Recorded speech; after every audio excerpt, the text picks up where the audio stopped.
Tarde. Eu não sei se vocês estão me ouvindo. Vou esperar aqui um pouco para o pessoal dar o feedback.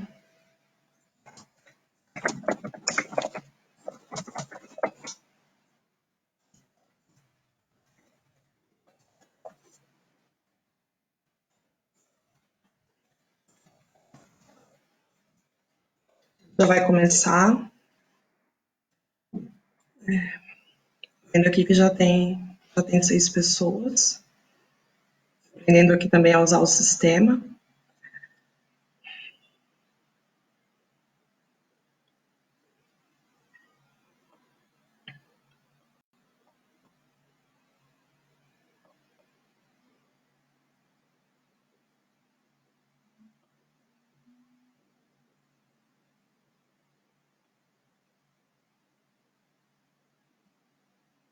Chegando mais gente, já tem 17 pessoas.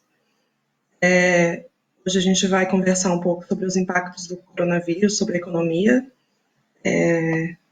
Não recebi ainda retorno aqui como que está o som, se puderem comentar. Vou tentar aqui ver onde que aparecem nos comentários. Preciso só saber se o som. Boa tarde, Diego, Aurélia, boa tarde. Se puderem dizer como que está o som. Preciso saber para poder começar a conversar com vocês, para ir me apresentando.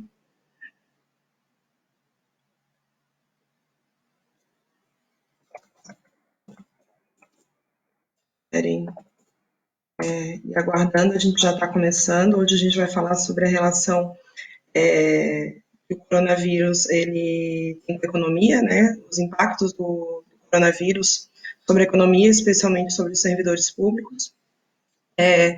Tratar um pouco das medidas que estão sendo tomadas e principalmente a tônica do discurso econômico. O pessoal falou que está ótimo, que pode começar. Então tá, gente. Então, primeiramente, quero dar boa tarde para todo mundo. Dizer que é um prazer estar aqui dividindo a tarde com vocês para falar desse assunto tão importante que é o coronavírus e o seu impacto sobre as políticas públicas, sobre os servidores públicos. Dizer também que eu estive aí no Espírito Santo ano passado, foi muito legal. A gente fez uma agenda do Sindiupes de debates, né, de apresentações sobre a reforma da Previdência, naquela época que não havia ainda sido aprovada a nível federal. E, enfim, foi um prazer estar com vocês aí. Hoje também é um prazer, mas claro que com muito menos graça, né? Porque, afinal de contas, o bom é a gente estar perto das pessoas, né? Poder ter uma proximidade, né? Ter conversas, mas também é um espaço aqui importante porque a gente consegue atingir muita gente, muitas pessoas que não teriam possibilidade de se deslocar. Então, eu parabenizo o sindicato por estar fazendo essa atividade aqui online e é algo que deve permanecer ainda por um tempo, se não entre a categoria dos professores, mas entre muitas categorias de trabalhadores, porque o coronavírus ele não impacta só da maneira como nós já conseguimos observar, mas nós estamos ainda descobrindo aos poucos como que vai se desenrolar essa crise pandêmica. Então, se fala em quarentenas intermitentes, então uma parte da população saindo para poder fazer as suas atividades, uma outra parte continuando em isolamento, e esse isolamento ele tem um impacto brutal sobre a economia.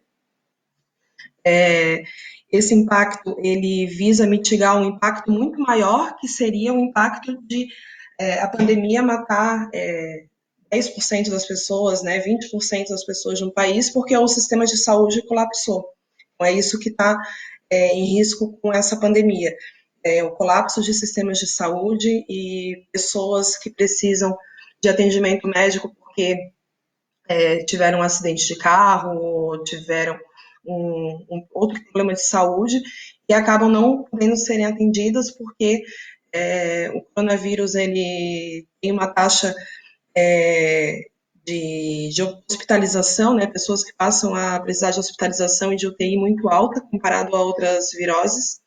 Então, a gente ainda está descobrindo como lidar com esse vírus, né? Os governos estão descobrindo, né, como lidar com esse vírus. Nós, né, do lado do sindicalismo, né, dos trabalhadores também, tendo que aprender a reinventar um pouco, né, as formas de organização e de atuação. Nesse momento tão difícil para todo mundo, então trago esse reforço, né, como cidadã, como alguém que está muito preocupado, né, com tudo que está acontecendo, né, que as pessoas, se puderem, ficarem em casa. E hoje um pouco do que eu vou trazer são as medidas, né, que o governo está tomando para mitigar os efeitos do coronavírus e que são medidas que deveriam auxiliar as pessoas a atravessar esse momento e também garantir a eficácia do isolamento.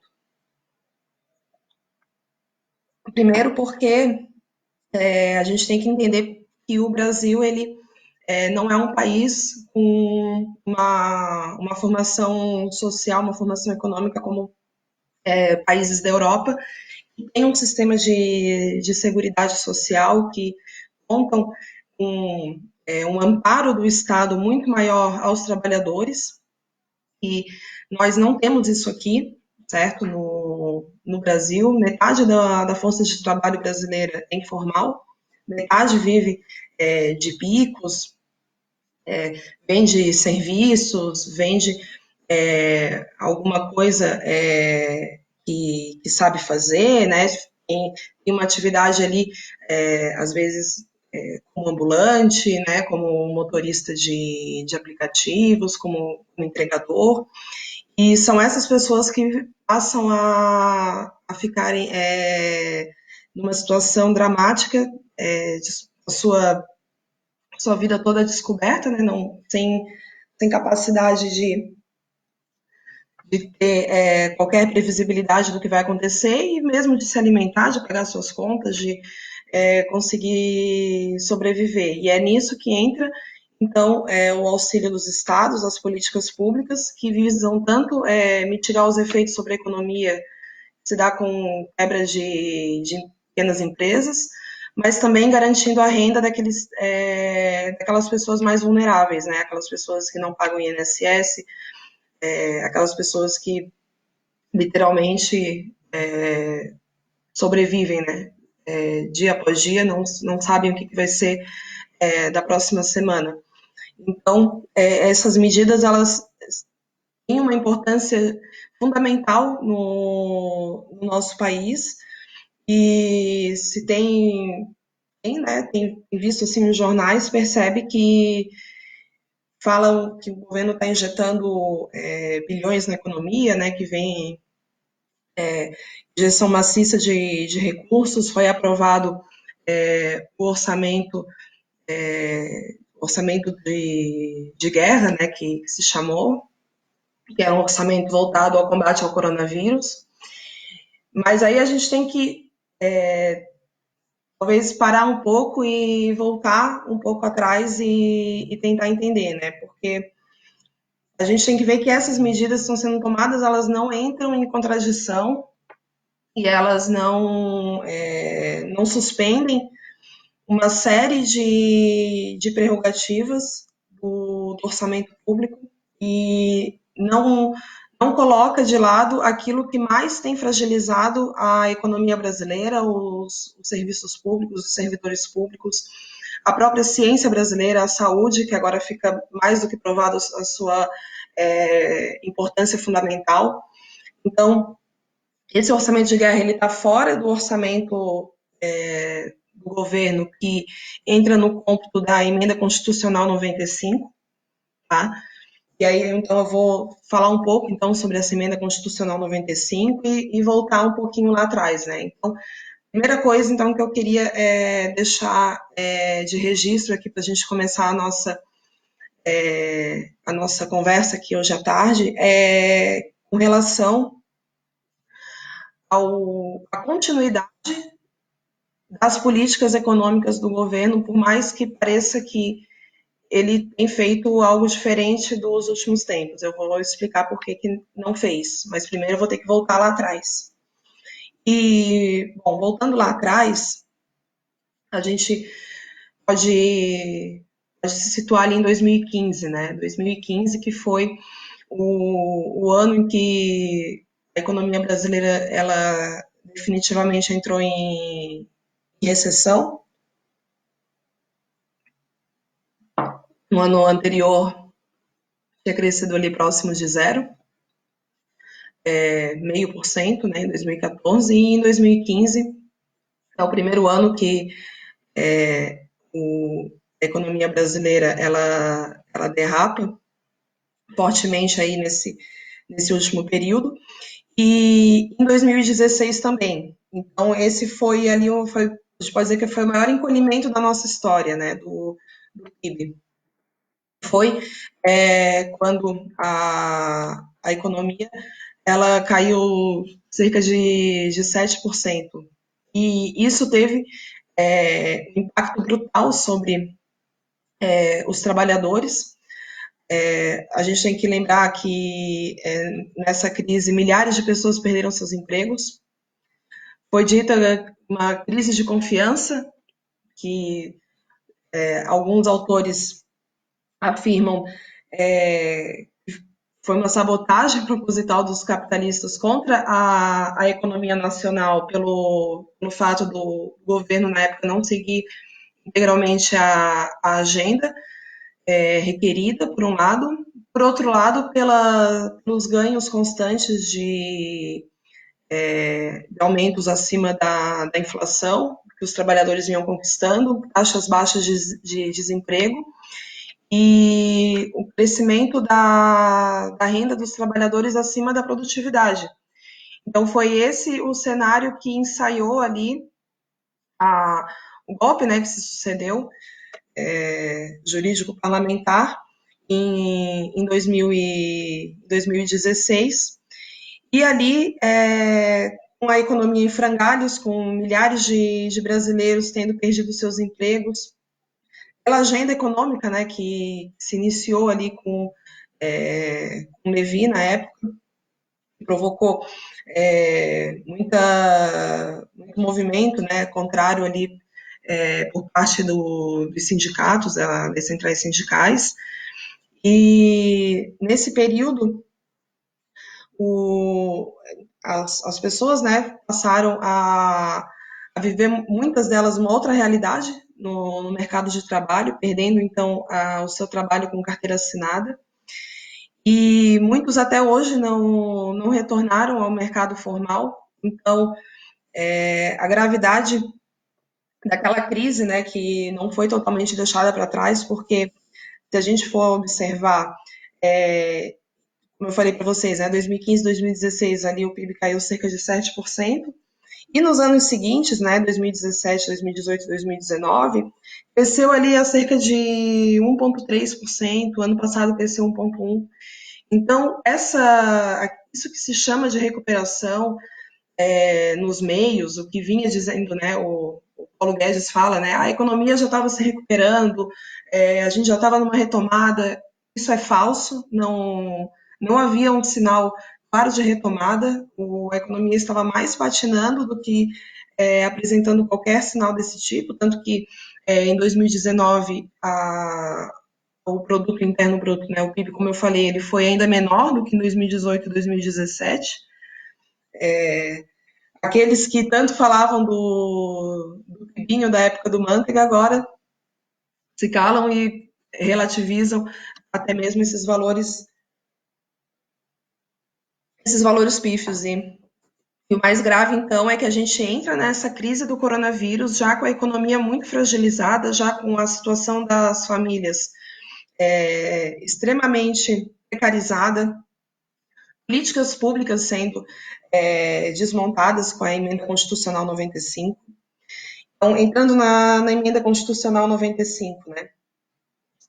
ela foi um marco, né, na história, na história da economia brasileira, que é uma medida inédita. Se a gente for ver na literatura internacional, isso não foi aplicado com esse grau de rigidez em nenhum país, que é simplesmente uma norma, né, que está na Constituição hoje brasileira, onde o orçamento da União, as despesas, né, elas não podem crescer acima da inflação. Então, todo ano, as despesas elas só têm reposição da inflação, o que quer dizer que tudo o que o país crescer e a parcela disso que vier para o governo federal, isso não vai retornar. Esse montante que cresceu, ele não vai voltar para a população em forma de serviços públicos, né, de saúde, educação, né, salário para os servidores, aposentadorias, isso não volta, isso vai ficar para ser gasto completamente com despesas financeiras, tá? Então, esse que é o importante da gente captar da Emenda Constitucional 95, é que o povo brasileiro, o que usufrui do Estado, que usufrui de serviços públicos, fica impedido de acessar o crescimento da riqueza nacional. Enfim, essa emenda aprovada lá em 2016, então, ela congela o orçamento, porque inflação não é crescimento, né? Inflação é apenas a diferença, né, monetária, mas ela não representa crescimento de riqueza.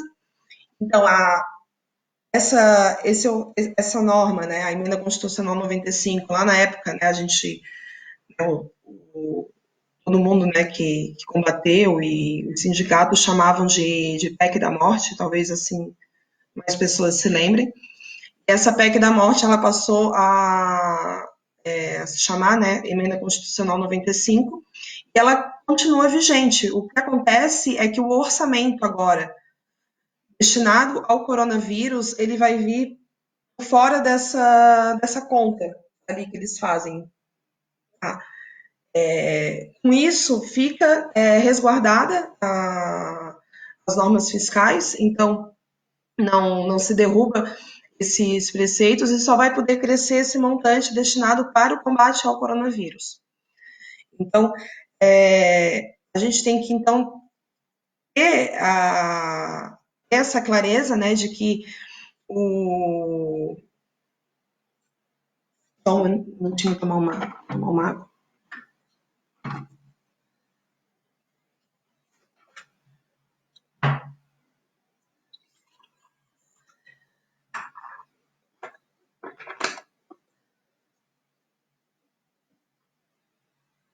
O tempo está seco aqui. A gente tem que ter essa clareza, né, de que Paulo Guedes não está rasgando lá o que ele se propôs a vir fazer, né? Na verdade, eles estão cumprindo com maestria. Se a gente for observar outras medidas, a MP que vou pegar aqui o nome exatamente da MP. Aqui.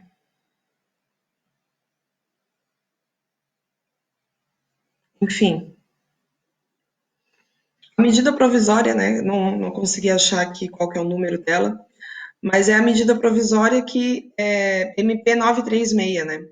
É a MP que reduz em até 30% os salários dos trabalhadores, porque vai abrir a possibilidade dos empresários fazerem reduções de salário, de jornada, e vai vir um complemento por meio do seguro-desemprego.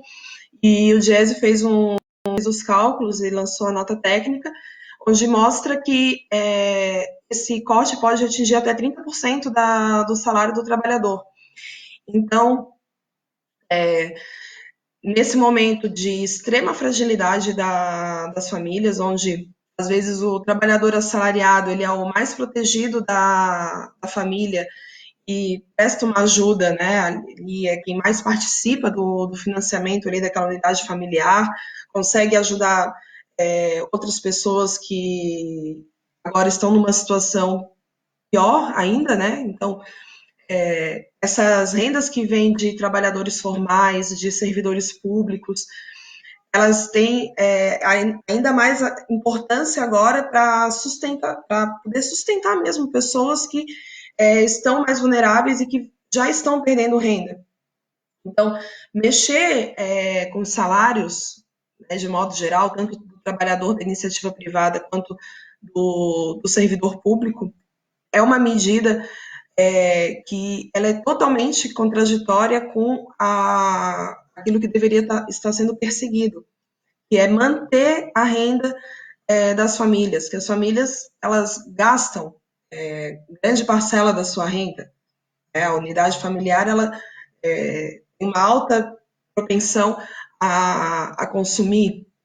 Então, garantir essa renda das famílias ela é fundamental, só que o governo não sinaliza algo nesse sentido, primeiro com a MP 936, como eu falei, e agora tentando fazer uma jogada com os governadores, uma chantagem do governo federal, que a ajuda só virá para os estados, partindo do governo federal, se os estados eles aplicarem medidas de ajuste fiscal. Então, se comprometerem a não reajustar salários de servidores, a não fazer concurso público, esse tipo de cartilha que os servidores já estão acostumados a serem ou ameaçados e muitas vezes até penalizados nesses momentos de crise econômica.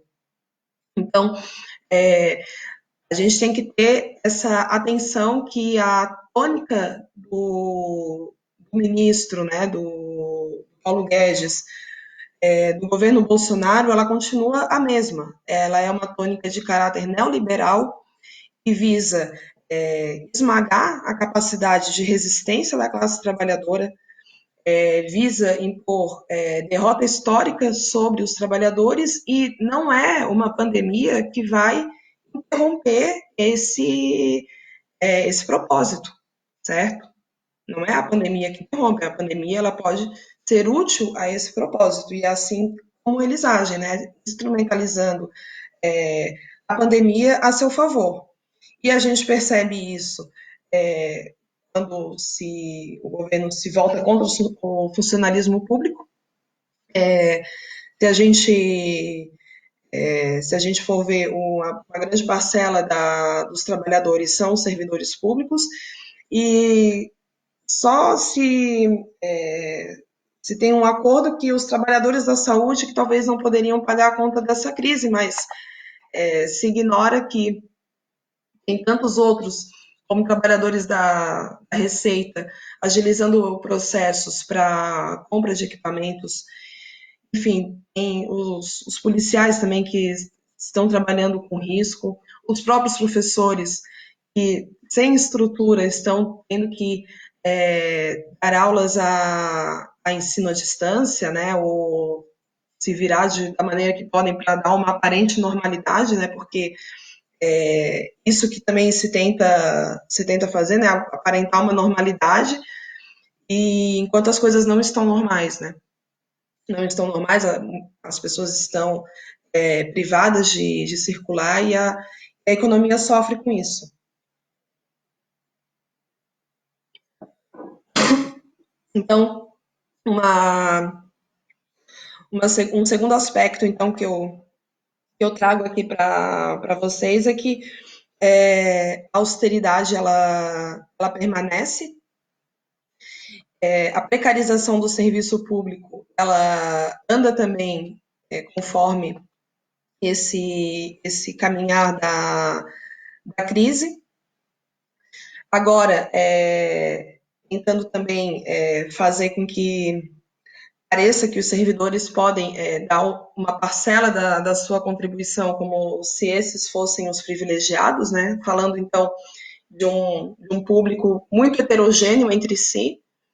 Então, o servidor público desde o magistrado, passando pelo procurador, até o agente penitenciário, a professora, a auxiliar de sala, a enfermeira, o médico. Então, é um grupo muito heterogêneo e se tenta, então, abarcar todos dentro de um mesmo ideário, né, de sujeitos privilegiados que não, enfim, não têm o mesmo afinco ao trabalho que pelo fato de possuírem a estabilidade.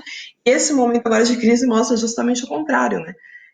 A gente vê que é o serviço público quem dá o sustento para que as vidas possam ser salvas, para que se possa mitigar minimamente os efeitos, e o que o governo federal faz é precarizar esse serviço público e a conta acaba caindo de alguma maneira ali nas costas do servidor que está na ponta, né? Que é aquela pessoa que vai ser ou maltratada ou mal vista, apontada como privilegiado, ou até mesmo não conseguindo prover com a qualidade que gostaria um serviço público, porque o governo não dá condições estruturais, porque, gente, quando a gente fala de orçamento, de congelamento de gastos, a gente está falando de tirar recursos materiais, piorar o atendimento, certo? É piorar, é pegar um posto de trabalho e terceirizá-lo,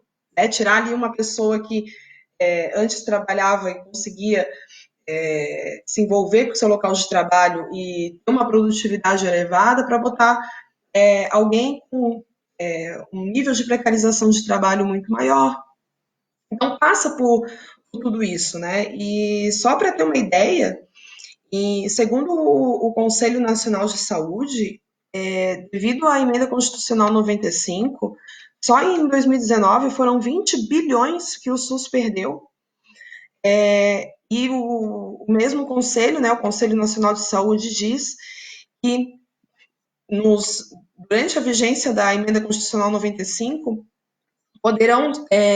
pode ser retirado do SUS, né, o SUS pode chegar a perder 400 bilhões de reais. Então, quase meio trilhão, né, se a gente pensar em tentar pegar um pouco em perspectiva, o PIB brasileiro é cerca de 3 trilhões, né? Você está falando de meio trilhão só de recursos que a saúde perderia devido a essa emenda constitucional. Sem esquecer também desses cortes orçamentários que foram feitos, né, devido à emenda constitucional 95, que atingiram universidades federais, daí, enfim, teve uma série de manifestações devido a esses cortes no ensino superior, né, teve cortes de bolsas, né, que o governo deve acreditar que formar mestres, doutores e pós-doutores não é importante, porque seguidamente ele corta os recursos que servem para isso, além de outros problemas também, como políticas de permanência estudantil, que é importantíssimo para que os estudantes de baixa renda possam estudar nas universidades, né, poder sobreviver.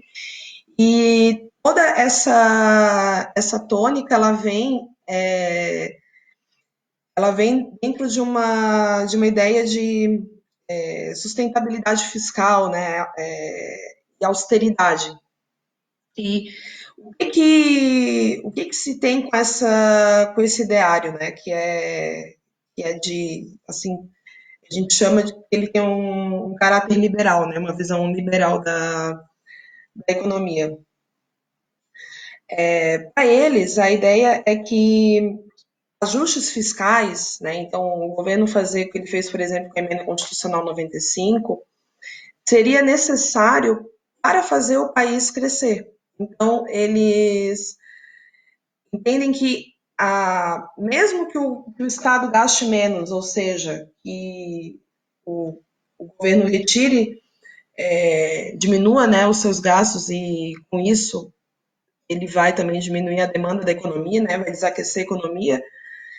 E esse efeito de desaquecimento esses economistas, né, esse viés de pensamento, diz que esse enfraquecimento ele pode ser mais do que compensado, e ele, em alguns casos, é mais do que compensado, né, eles defendem que é mais do que compensado pelo aumento do investimento privado, porque toda a argumentação, inclusive na época que a gente chamava PEC da morte, a argumentação se baseia no seguinte, que os empresários, os capitalistas, eles tendo confiança na economia, confiando no governo, tendo confiança para investir, eles,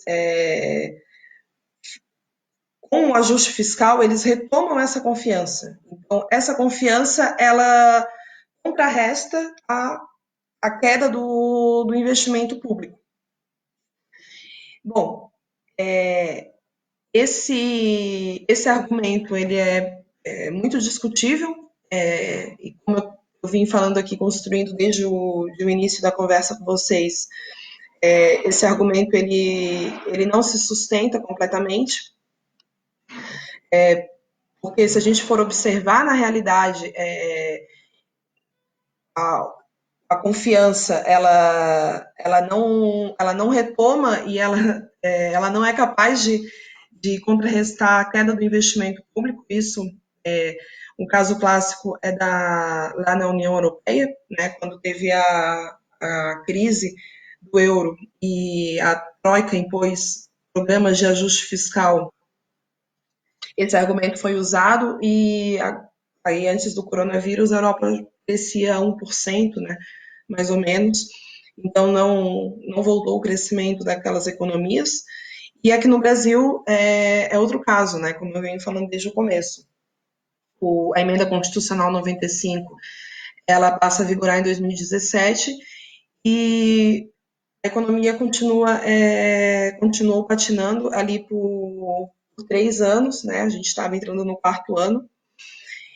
E aí eu quero aproveitar para indicar um livro para vocês. Eu acho que aí depois a gente pode botar aqui na descrição que tem um link para ele em PDF. O nome do livro é Economia para Poucos: Impactos Sociais da Austeridade e Alternativas para o Brasil. Esse livro tem vários artigos que falam do impacto da emenda constitucional 95 sobre o crescimento da economia, então sobre isso que eu estava falando agora, né, que ajuste fiscal não provoca crescimento. Fala também sobre a relação da emenda constitucional 95 com a desigualdade social, né, fala como aumentou a desigualdade social no país depois dessa emenda constitucional. Afinal de contas, o Estado, né, que cumpre também esse papel de diminuir um pouco a miséria, né, e de ofertar serviços, o papel da assistência social, tudo isso ficou em xeque com a emenda constitucional 95. Então também no livro se discute isso, se discute sobre os serviços públicos, de modo geral, a segurança pública, a emenda constitucional 95 e as mulheres, os direitos humanos, a habitação, o meio ambiente. Então, são vários assuntos muitíssimo interessantes e que a gente não vê espaço na grande mídia, né? Porque é claro que ela que age para garantir os interesses da grande elite econômica do país, e essa elite econômica ela é interessada nessas medidas de austeridade, né? Eu vi aqui uma pergunta de canto, eu acho que dá para emendar um pouco aqui para a última parte, né? Que eu vou falar um pouco sobre as perspectivas, que eu acho que eu já falei bastante. Acabei que eu não me controlei aqui falando com a produção. Deixa eu dar uma olhadinha aqui. Aqui. Então, foi perguntado ali sobre imprimir dinheiro, né? Vulgarmente se fala assim, né? Imprimir dinheiro, né? Isso tem um debate muito já centenário na economia, né? Mais do que centenário, que é acerca da neutralidade da moeda, né? que esse que é o debate de fundo, né? Se a moeda, se a emissão monetária, ela é neutra ou não no curto, médio prazo. Ou seja, se o governo ele aumentar a sua base monetária, né, ele injetar mais meios de pagamento na economia, se isso é capaz de elevar ou não, ajudar a elevar a atividade produtiva. E a gente tem exemplos quando isso trouxe mitigou em certa medida, né, crises, e é isso que as grandes economias estão fazendo. Os Estados Unidos, ele opera emitindo moeda e é um estado bastante endividado, né? Agora, tem que, por outro lado, entender que a própria inflação brasileira ela está num patamar muito baixo e a tendência hoje do mundo é de deflação. Então, bom, eu, como economista, eu tenho me alinhado um pouco com essa ala que aponta na emissão monetária uma perspectiva para a economia. Agora, por outro lado, eu não descarto também a necessidade que a gente tem de debater sobre medidas que dizem respeito à tributação, porque a gente não pode ver na emissão monetária uma solução para algo que diz respeito a qual a contribuição que cada pessoa dá para o Estado brasileiro, né? Então, como os impostos são pagos no país, né? O fato do nosso sistema tributário ser regressivo, então, dos pobres pagarem proporcionalmente mais imposto do que os ricos, a tabela do imposto de renda não ser reajustada já há muito tempo, né? Se estivesse sendo reajustada ali, a pessoa que ganha 4 mil reais já não pagaria imposto de renda. Então, essas questões elas têm que ser confrontadas e uma medida, né, que está sendo encampada, campanha, né, pelas centrais sindicais, pela Frente Brasil Popular, pela Frente Povo Sem Medo, é taxar as fortunas, né? Então, o nome da campanha é Taxar Fortunas para Salvar Vidas. E a proposta é taxar as grandes fortunas. E acho que são dois projetos, né? Um, ele coloca que pagaria, então, esse imposto quem tivesse o patrimônio, né, superior a 28,8 milhões, e uma outra proposta é o superior a 52,2 milhões. Ou seja, né, nem eu, nem você, nem provavelmente ninguém que nós nos relacionamos, né, que temos contato, nenhuma dessas pessoas pagaria, né? Então é um grupo muito restrito de pessoas, são milionários, não o milionário que tem uma casa e um carro e uma casa de praia, soma tudo isso, dá 1 milhão em valor de mercado. Não são essas pessoas. Não são essas pessoas que a proposta visa onerar. São aquelas pessoas que possuem lá mais de 20 milhões, né, na proposta que abarca mais gente, então só quem tem patrimônio superior a 22,8 milhões. E com esse projeto, então, se propõe mitigar um pouco o impacto, né, do efeito da crise, porque a gente, a gente agora percebe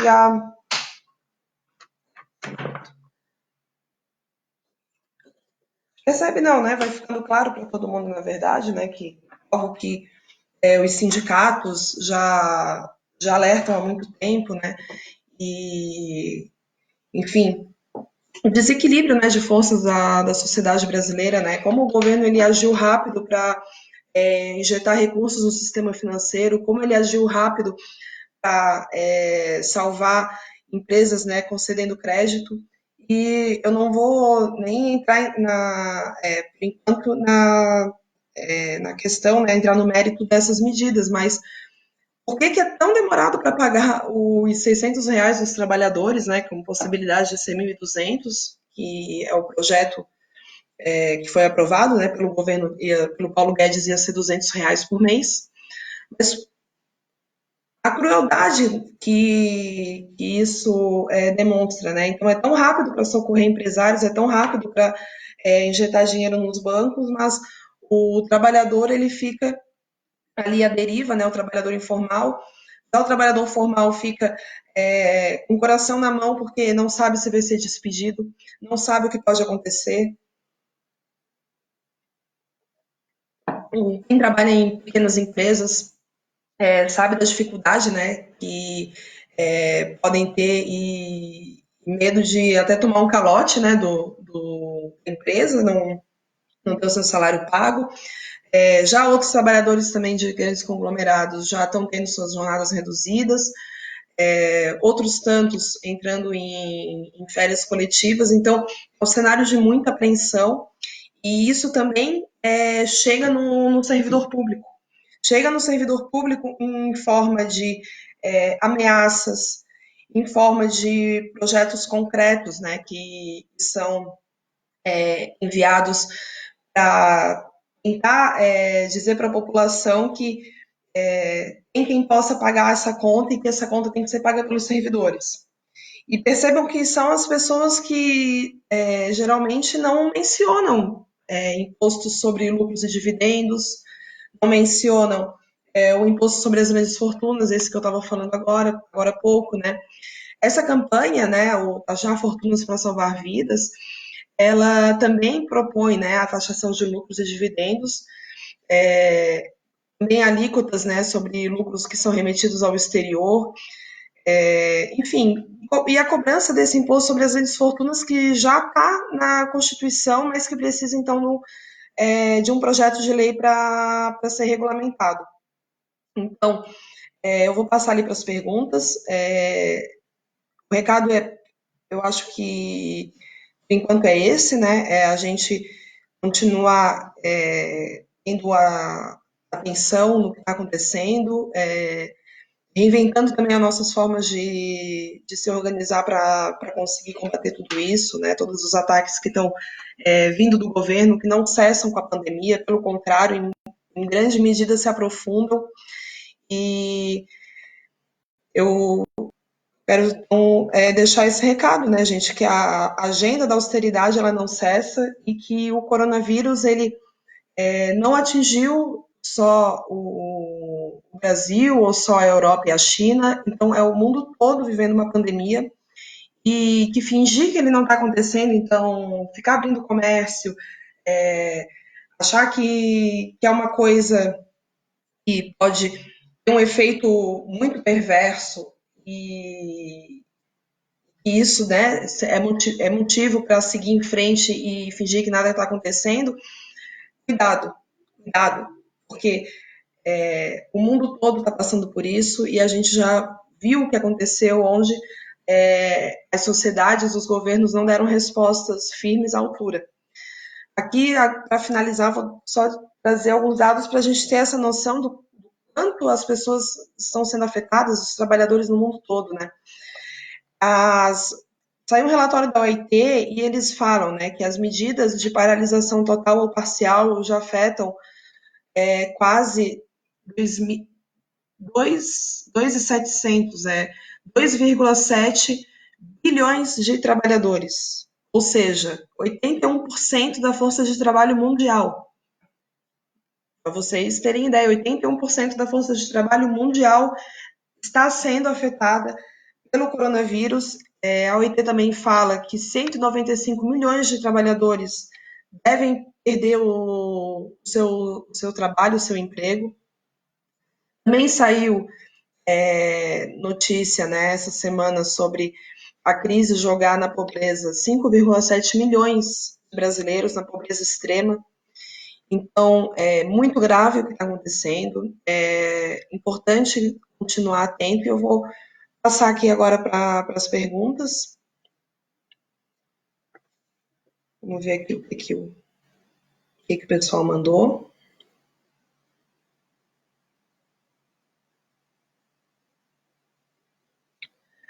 Aqui.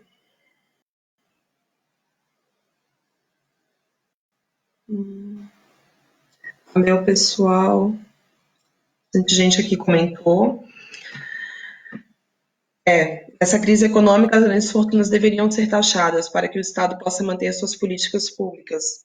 Marcelo, é o que a gente está defendendo, né, ali nessa campanha, né, a CUT participa, né, o Sindiúps como entidade filiada também está, de certo modo, participando aqui, esse debate é uma oportunidade de estar falando disso.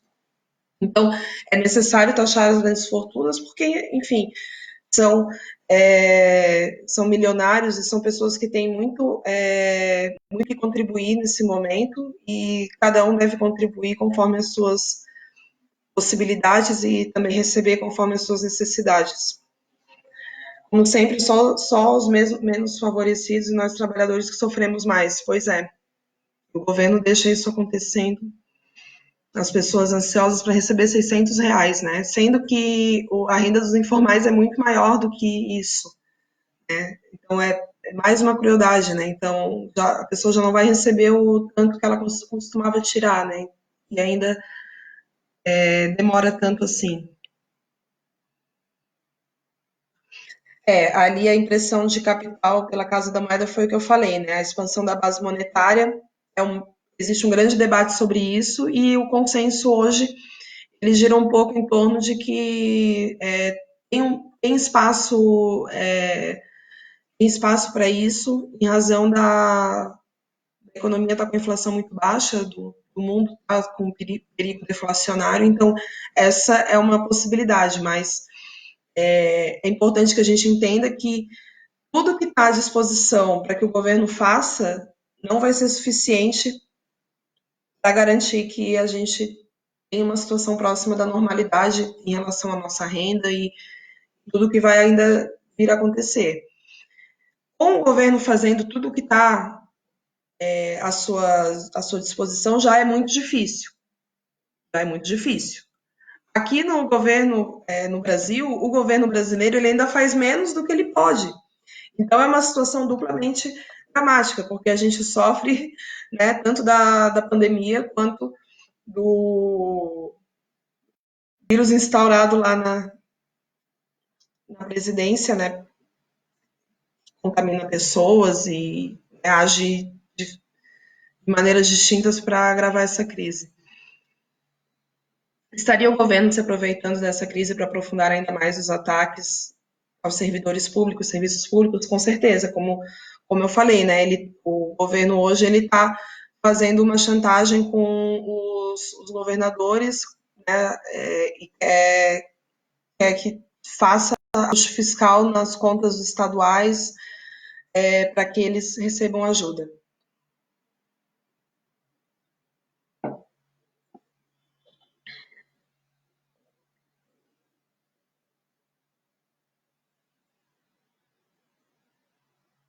Ó, aí uma outra pergunta aqui, do João Paulo Cardoso. É possível fazer relação com os investimentos, liberação de recursos que o governo fez em grandes empresas privadas, a exemplo da XP, e o montante de recursos investidos liberados para o SUS aos estados e municípios? Não um recurso obrigatório constitucional, mas sim um aporte diante dessa grave crise que deveria ser o aumento dos aportes financeiros para a construção de hospitais, campanhas, respiradores, materiais de EPI, etc. Teoricamente, sim, isso vai ser feito com o tal do orçamento de guerra, como eu expliquei, que fica por fora daquele orçamento que respeita a emenda constitucional 95, e sim, é questão de vontade política. Tanto tem um instrumento de contrair dívida pública, né, emissão monetária, quanto também tem um instrumento que é taxação, né, de grandes fortunas, criar imposto sobre mais ricos, botar um imposto no lucro das empresas, sobre os dividendos. Então, existem instrumentos sim, né? A grande questão, ela é política.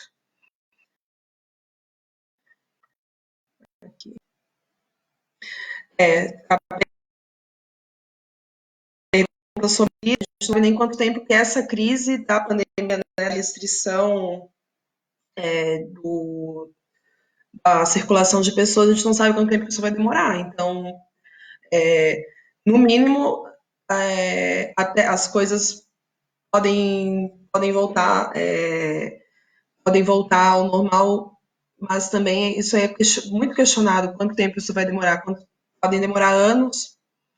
Existem alguns que são mais otimistas, que dizem que quando as medidas restritivas acabarem, os economistas, né, dizem que logo a economia vai retornar.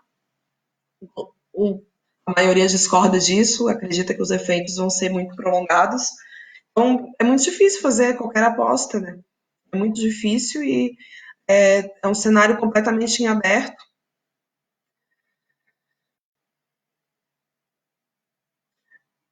Sobre a impressão de dinheiro, foi perguntado de novo, eu já respondi. Ó, eu dobrando, boa tarde. Aqui. Tem vários comentários, né, vários apontamentos aqui importantes. Aí, aqui, as perguntas, né? Como que ficarão, né, os municípios sem recursos da União? Podem, podem quebrar e não ter como pagar seus fornecedores, podem ficar sem ter como pagar seus servidores. Essa é a realidade, né? Porque se a União não compensar o ICMS e o ISS, os municípios vão passar por grandes apuros. Então, é urgente que o governo faça viagens e socorra os entes, socorra os municípios.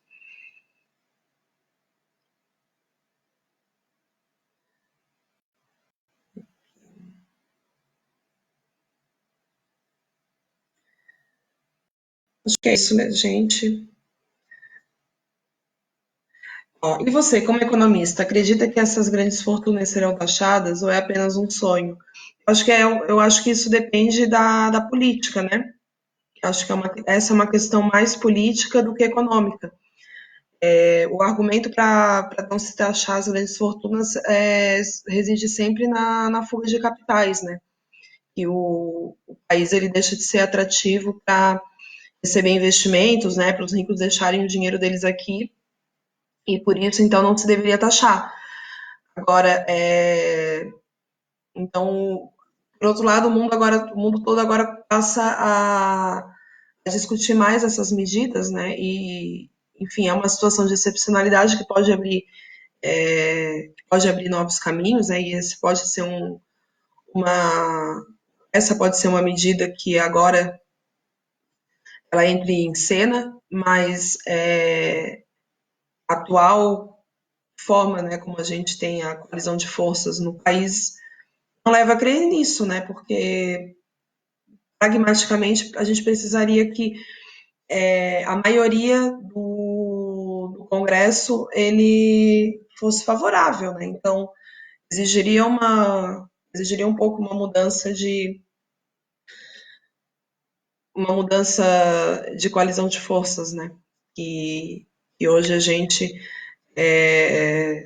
não percebe porque existe a polarização, né? Entre o governo federal e até a grande mídia e o Congresso e governadores. Só que a gente tem que entender que quando entra na agenda econômica, a confluência é muito grande, né? Então, a taxação de grandes fortunas é algo que não, não aparece muito nessa agenda, né? A gente tenta fazer a pressão, né? E aí é entender isso, né? Que só com pressão popular, mas como no meio de uma pandemia fazer pressão, talvez vai ter que ser através de redes sociais, enfim, isso aí a gente vai descobrindo, né?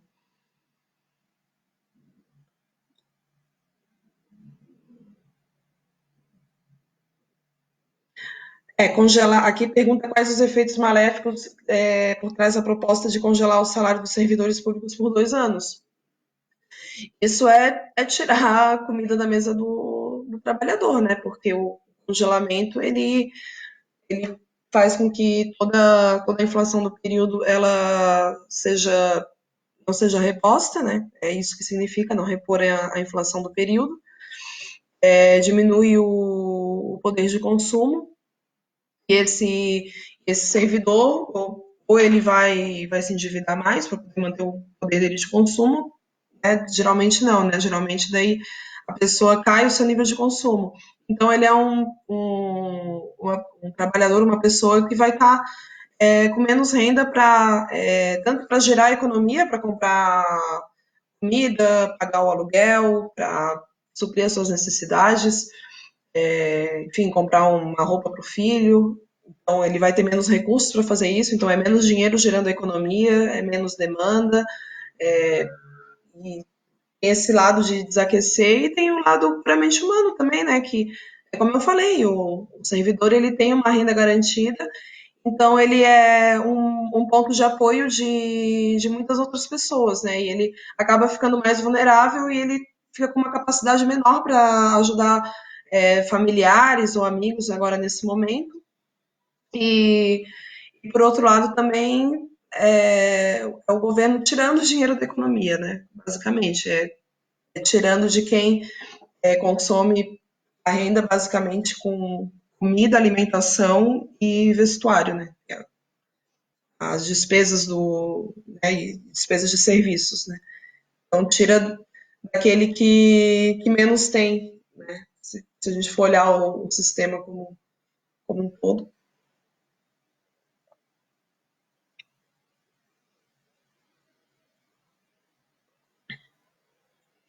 Quais são os instrumentos que a oposição poderia utilizar para tentar barrar essas medidas do governo federal, que só quer salvar os banqueiros, empresários e lascar com o povo? Esse que é o grande desafio, né? Porque a gente não tem o nosso instrumento maior que é a luta, né? A luta na rua. Então, aglomerações esquece. Nós vamos ter que aprender uma forma de agir sem poder necessariamente fazer grandes manifestações, às vezes até assembleias, isso vai perdurar por um tempo. Vou ver aqui como é que está com a nossa produção, mas eu acho que é isso. Uhum. Ó, quando Juscelino Kubitschek presidiu o país entre 1956 e 1951, notinhas extras foram impressas para pagar as dívidas criadas pelo seu projeto de expansão, né? Tiago Melo falou. Ó, também indicou. Outro livro muito bom é Coronavírus e a Luta de Classes. Nada me surpreende nesse governo, Tamara. O propósito do governo federal é minar os servidores e os trabalhadores de forma geral. No Rio de Janeiro, são nos bairros mais luxuosos, é onde tem os maiores caos. Barra, mais 100, Neblon, mais 60. E esses empresários estão em casa, pedindo para os trabalhadores irem trabalhar e eles ficarem em casa. Sim, eles tratam os seus funcionários como descartáveis, né, sem qualquer pingo de humanidade e conscientes, né, conscientes de que o trabalhador morrendo vai ter outro desesperado para ser colocado no seu lugar e se esse morrer vai ter outro e depois outro. Então essas pessoas pouco importam, são só mercadorias. Esse que é o pensamento. Então, em relação a isso, não se deve ter nenhuma ilusão, entende? Então, isso põe até em xeque qual a capacidade de diálogo, né? Tem setores que não têm capacidade de diálogo, né? Como, enfim, um conterrâneo aqui, meu, de Santa Catarina, né? Que vocês não vou falar o nome para não dar mais audiência ainda, mas esse empresariado verde e amarelo que sai de carreata, que faz buzinaço na frente de hospital público, esses não ultrapassaram, né, um limite, né, uma linha, né, ultrapassaram a linha da civilidade e alcançaram a barbárie, agem como, enfim, mostram como são sanguessugas, né, sem nenhum pudor. Então, gente, eu acho que é isso, tá? Aqui a gente já alcançou aqui, deixa eu ver quando estou aqui conversando com você, já deu uma hora, se é que já não deu uma hora. Tá? Foi um prazer ter falado com vocês. Os desafios são enormes e fazer a propaganda também para que vocês entrem no site do Diese. Eu trabalho no Diese, né? falar agora, ali no começo eu acho que eu não cheguei a mencionar, mas eu trabalho no Diese, faço assessoria para os professores aqui de Santa Catarina, na subseção dos trabalhadores do setor público. Então, atendo ali o Sint e também outros sindicatos. E o Diese, ele tem lançado várias notas técnicas, a gente está trabalhando todo mundo fazendo trabalho domiciliar, né, regime de home office, mas a produção não para. Podem visitar o site do Diese, que ali vão ter uma série de notas técnicas voltadas para auxiliar no debate agora sobre o coronavírus, sobre tudo que está acontecendo. Tem bastante coisa interessante aí, principalmente para quem é diretor ou coordenador sindical. Tá, pessoal? Boa tarde e um bom descanso aí para vocês nesse final de tarde. Abraço.